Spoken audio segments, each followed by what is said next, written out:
kepada Yesus Kristus. Shalom. Masih ada sukacita. Amin.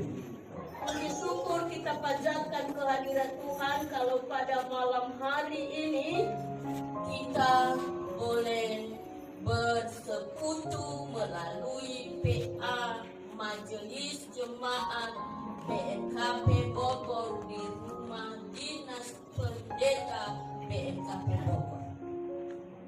Dan tentu kita sudah melihat dan mendengar tadi bahwa rencana ini kurang lebih 2 bulan dan ini sudah keputusan kita bersama.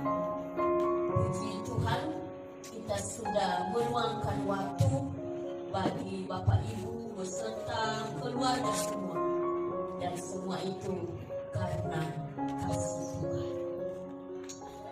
Judul atau tema dari firman Tuhan ini, karya Allah di tengah-tengah kita.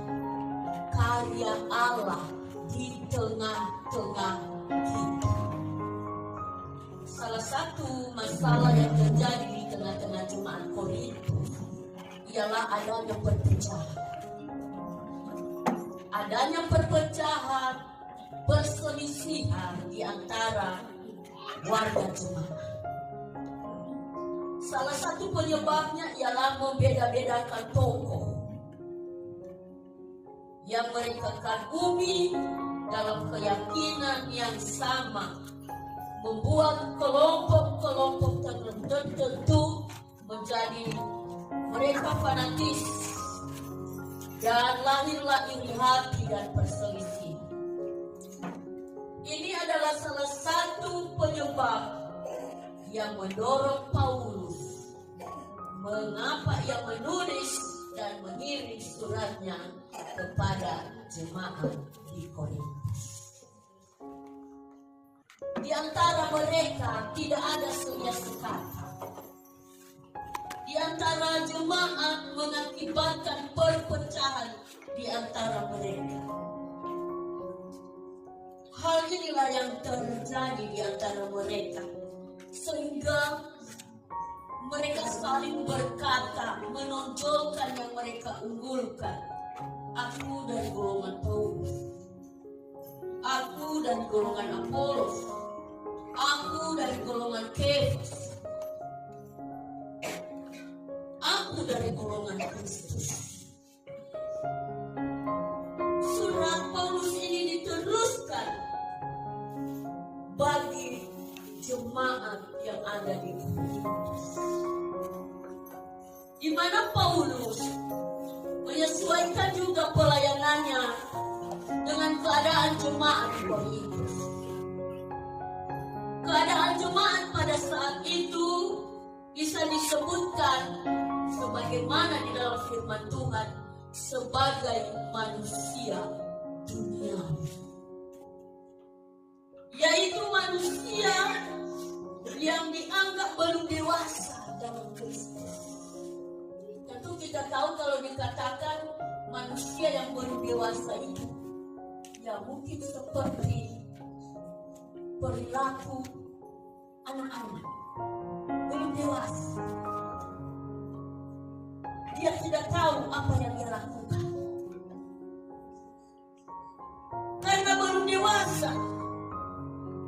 Maka firman Tuhan ini disuguhkan menjadi makanan rohani. Dia katakan tadi, susu yang kuberikan itu tidak membuat engkau kuat dan dewasa. Tetapi di sini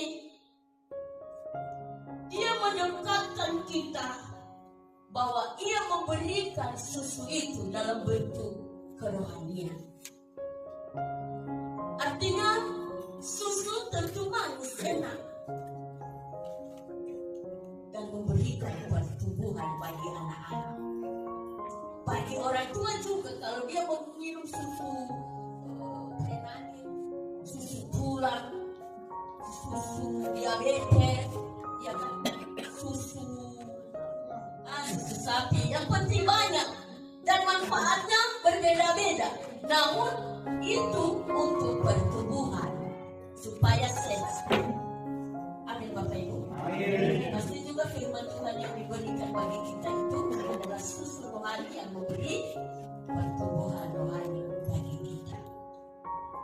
Bapak Ibu yang dikasihi oleh Tuhan kita Yesus Kristus, di sini dia lekatkan bahwa susu yang diberikan itu ibarat bayi-bayi rohani, ya. Dan bayi-bayi rohani atau anak-anak sangat membutuhkan susu. Nah, lebih baru susu brono ilongnya ini. Ya. Jadi demikian juga kehidupan kita di dalam firman ini. Nah, lekoi tabadu dalam marimo walangi pastinya kita amin. Amin. Gawila ina maiki sa Bapak Ibu na lumibado dalam marimo. Nalumay ang BPA, nalumay ang bagusan. Yun ang nangyayari dalam hidup kita. Baik kita para pelayan, baik kita warga jemaat, yang diinginkan Tuhan, kita minum susu rohani. Karena untuk pertumbuhan kita. Hewa aiba, Korintus megela mane, terjadi perselisihan, perpecahan. Tetapi kalau kita sudah minum susu rohani itu, perpecahan, perselisihan itu akan jauh dari kita. Amin. Makanya minum terus susu rohani. Ayat yang ketiga itu disebut, jika di antara kamu ada yang iri hati dan perselisihan, bukankah hal itu menunjukkan bahwa kamu adalah manusia duniawi dan bahwa kamu hidup secara manusiawi? Apa akibat dari iri hati dan perselisihan itu?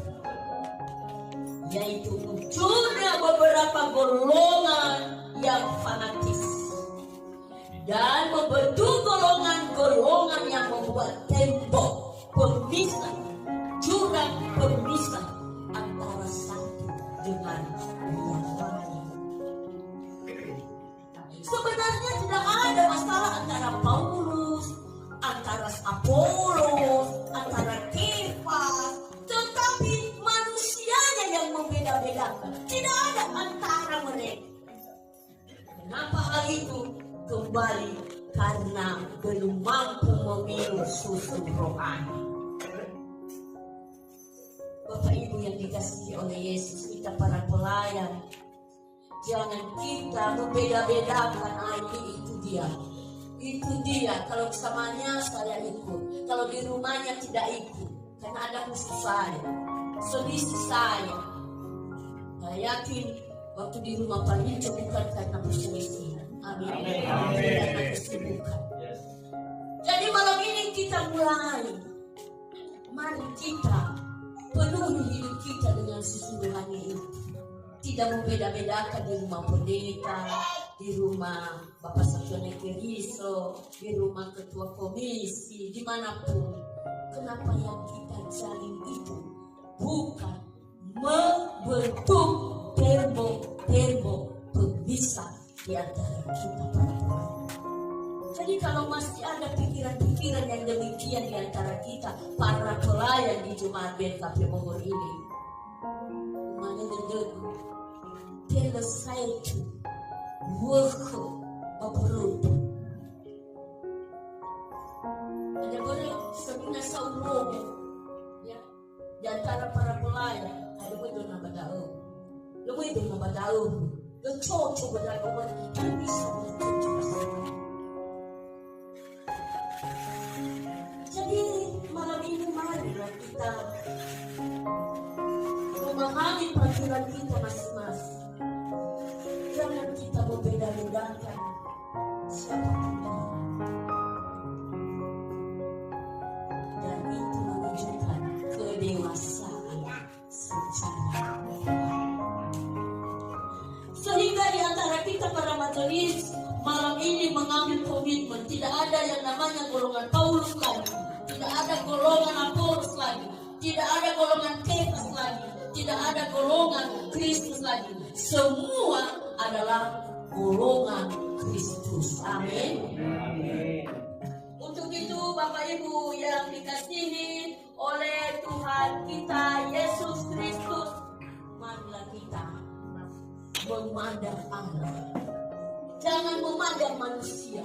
Kalau manusia yang kita pandang mungkin oboro ikan, tetapi yang kita pandang ada wajah Allah di hidupnya. Di mata Bapak Putri ada mata Allah. Amin. Karena kita dicipta segambar dengan Dia. Di pipi Ibu Wawan ada pipi Allah. Pipi Bapak Amahanes pipi Allah.